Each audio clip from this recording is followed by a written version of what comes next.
Who invited a lawyer to a family reunion? Aunt Linda's voice cut through the late afternoon air like a blade. The laughter died instantly, replaced by an uneasy silence.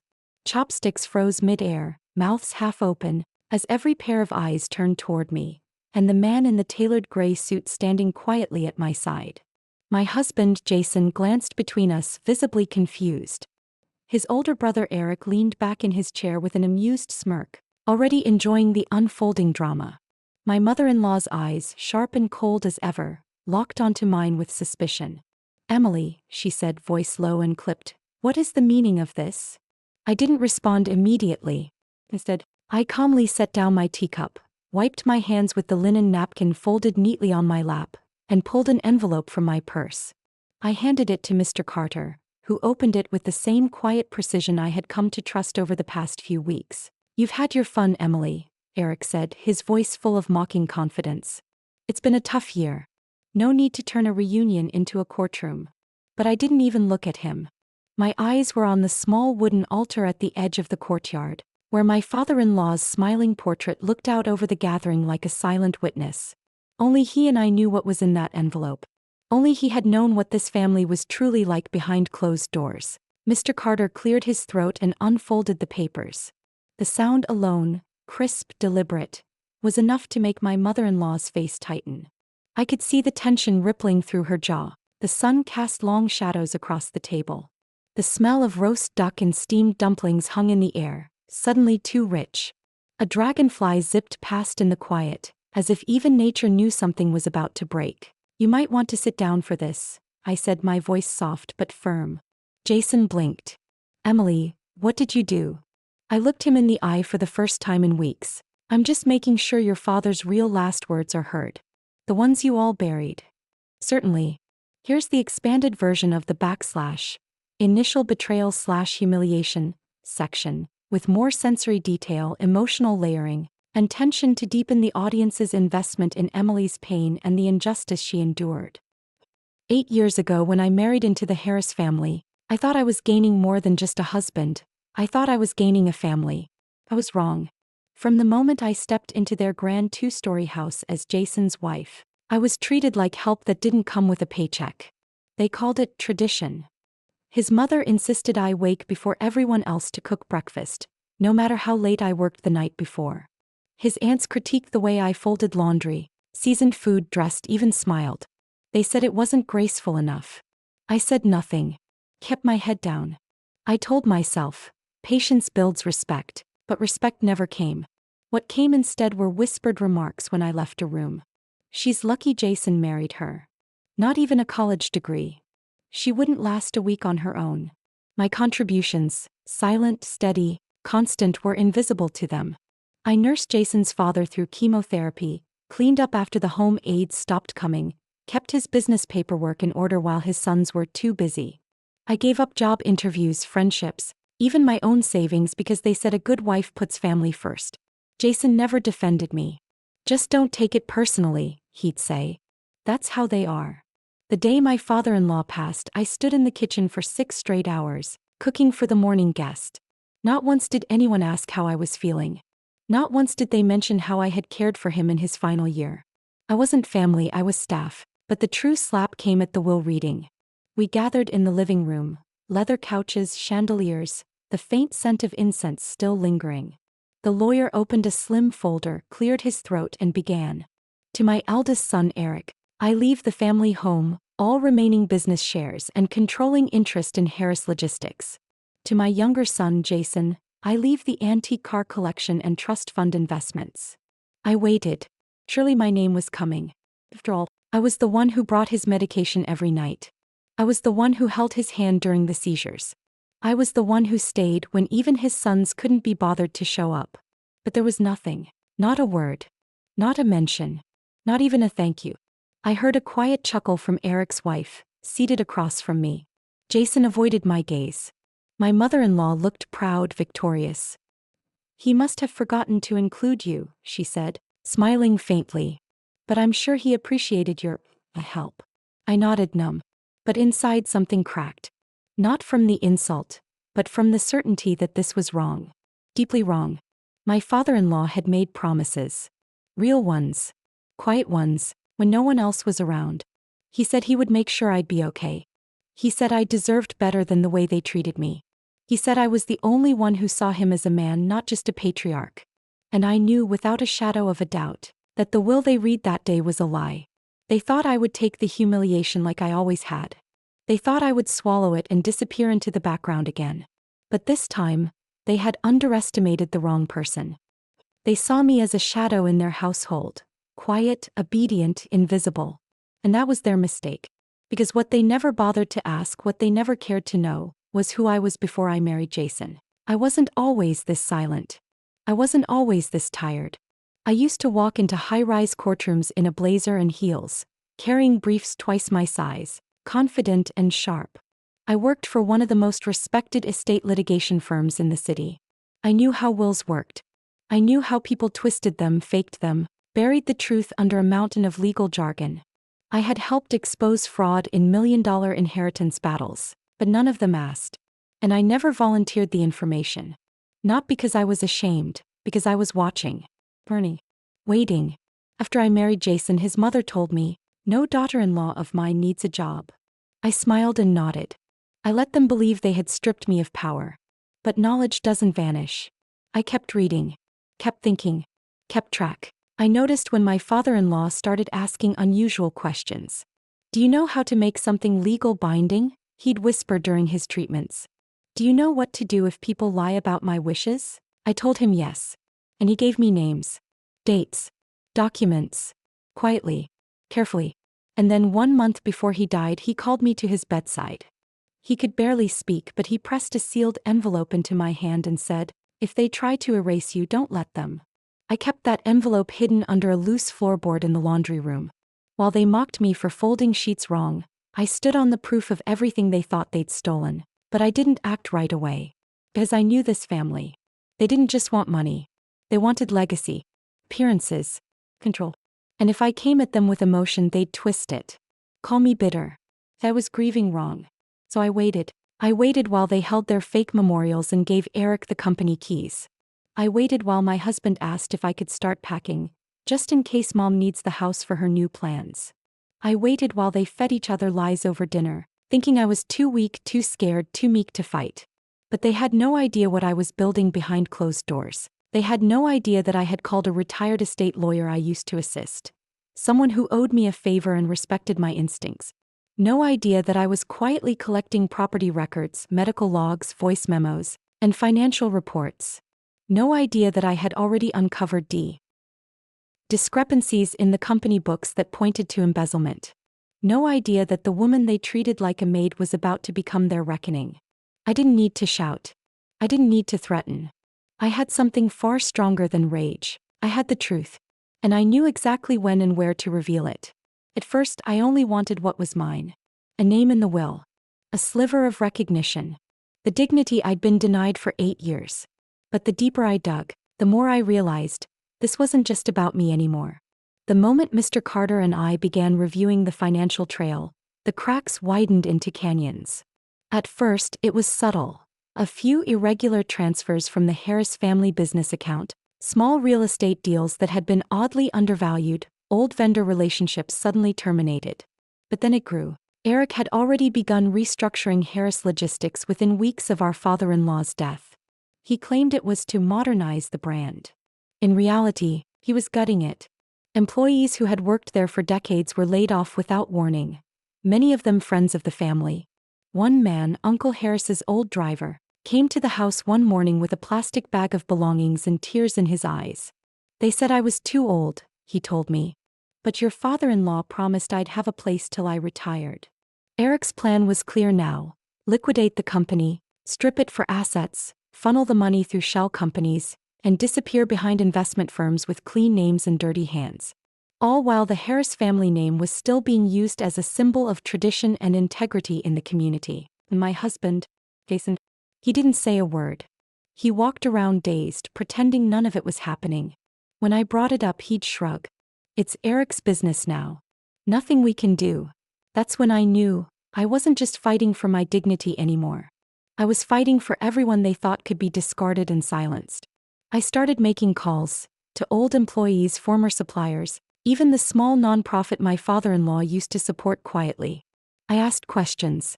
Most were hesitant at first, but when they heard my name, when they realized I was his daughter-in-law, the quiet one who always brought him his tea, they began to speak. Stories poured in: unpaid wages, sudden terminations, whispered warnings to not cross Eric.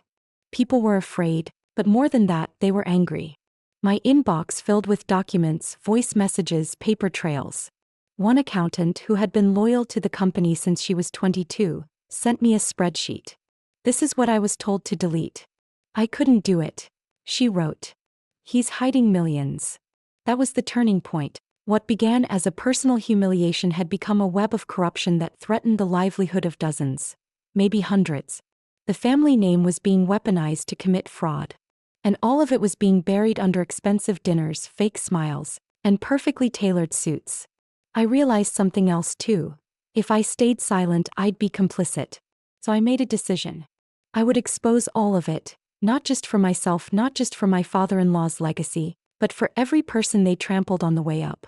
Eric thought he had killed the truth by cutting me out of that will. But the truth was very much alive.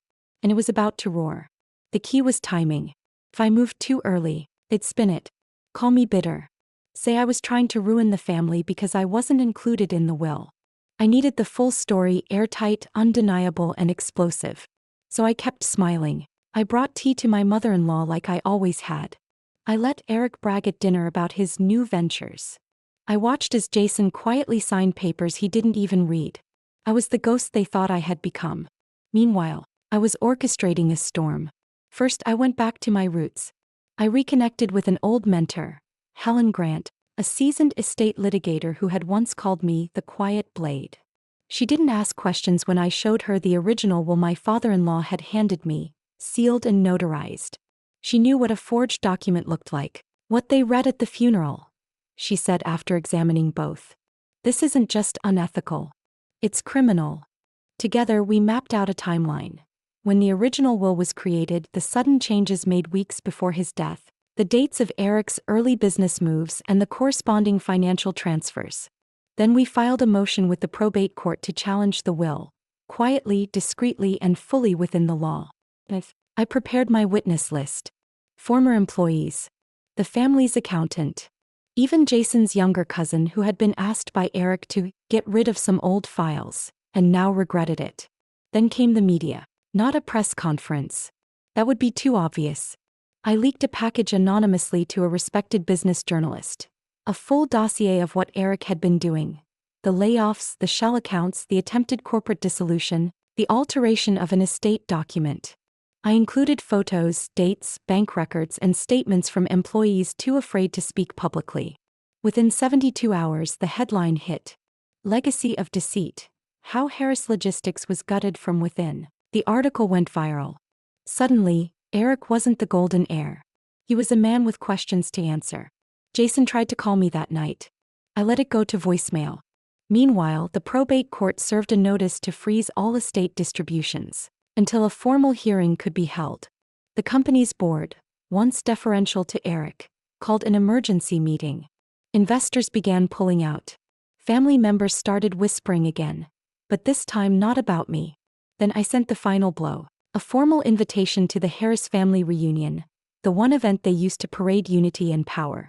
I RSVP'd personally, and brought Helen with me, documents in hand. I didn't come to argue. I came to reveal. The Harris family reunion had always been a performance, a grand show of legacy and prestige. This year, the venue was no different. A gleaming country estate, white tents strung with fairy lights, long banquet tables groaning under catered spreads. Everyone was dressed in their finest, pretending nothing was wrong. But there was an undercurrent. You could feel it in the glances, the low murmurs, the unreadable tension on Eric's face. I arrived just before dinner wearing a navy blue suit that hadn't seen daylight in years. Sleek, simple, sharp. Not a housewife's apron. Not a grieving daughter-in-law's black dress. It was a declaration. Jason saw me first. He looked startled. "You came." I smiled. Of course. This is family, right? I could see it in his eyes. He knew something was coming, but not what. The guests began settling at the tables. Toast started. Jason's mother stood to give her usual speech about heritage, honor, and family strength. She smiled at Eric like a proud queen as he nodded smugly, raising his glass. That's when I stepped forward. Before we continue, I said, my voice steady, clear, and louder than they'd ever heard it, I'd like to share something. A gift your father left behind. One he wanted everyone to hear. The room stilled. Helen stood behind me, calm and composed, holding a folder of documents and a flash drive. I walked to the small microphone near the head table and handed the drive to the staff member managing the audio. Within seconds, a crackling voice played through the speakers. Old, strained, but unmistakably my father-in-law's. If you're hearing this, it means my sons didn't honor my final wishes. Gasps broke out. Emily has the original will. I gave it to her personally. She's the only one I trust to do what's right. I let it play in full. His voice describing each asset, every intended bequest. He spoke of the people he wanted protected. The business he wanted preserved. The recognition he wanted me to receive. Then came the line that cut deepest. And if they try to erase her, they are not my sons. They are strangers to me. Silence. A heavy, thick silence. Then Helen stepped up and laid down the documents. A notarized copy of the original will, financial evidence of Eric's embezzlement, and legal notice of the pending court hearing that would not only restore the true will, but initiate a formal fraud investigation. Eric stood pale and shaking. This is slander. Helen didn't flinch. It's evidence. Under penalty of perjury. Jason opened his mouth to speak but couldn't form a single word. His mother looked like she'd aged 10 years in 5 minutes. I looked around the room, at the cousins who once mocked me, the aunts who ignored me, the friends of the family who had never learned my name. Now every eye was on me. Not with pity. With recognition. With respect. I took one breath. One pause. And said, he trusted me. You erased him. But I remembered. And then I walked out, while the world they built on lies started to collapse behind me. The hearing took place 3 weeks later. Eric came in with his usual arrogance, flanked by a new legal team and a suit 2 sizes too confident. Jason sat behind him, quiet and pale. Their mother didn't show up. Perhaps even she knew it was over. I walked in with Helen. Calm, collected, dressed not for revenge, but for resolution. The courtroom was packed. The story had gone public weeks before, and now everyone wanted to see how it ended. Former employees, distant relatives, even investors who once begged to shake Eric's hand. Now they just watched him sweat. The judge reviewed the evidence. The notarized will. The audio file. The bank records. The fraudulent amendment filed under suspicious timing and inconsistent signatures. The testimony from the accountant and 2 other former employees. It was methodical. Clinical. Devastating. Eric's lawyer tried to pivot, claimed the old will was out of date, that the new one represented the true final wishes of the deceased. The judge raised an eyebrow. Then why did the testator entrust the original to his daughter-in-law, and not to either of his sons? No one had an answer. The ruling was swift. The forged will was voided. The original reinstated. Control of Harris Logistics returned to the board as per the elder Harris's request, with a trust established in his name to support the employees he had promised to protect. Eric was referred for criminal investigation. But that wasn't all. I was formally acknowledged as one of the primary beneficiaries, not for wealth, but for guardianship of legacy. My father-in-law had named me executor of his personal estate. The judge looked me in the eye before adjourning. Sometimes the one who speaks the least carries the heaviest truth. You honored his trust. Outside the courthouse, cameras waited. I didn't stop to speak. I didn't need to. The headline the next morning said it all. Silent daughter-in-law brings down empire of lies, with one truth. Jason called me that evening. Left a voicemail I never returned. I didn't know, he said. I thought staying out of it was safer. But silence isn't safety. Silence lets rot grow unchecked. As for the house they tried to evict me from, the one my father-in-law built with his bare hands, it's mine now. But more than that, I have something they can't steal. My voice. My dignity. My name in that will, not because I fought for it, but because someone saw me, even when no one else did. I took the framed copy of that will and placed it above the mantel. Not as a trophy, but as a promise. To never be erased again.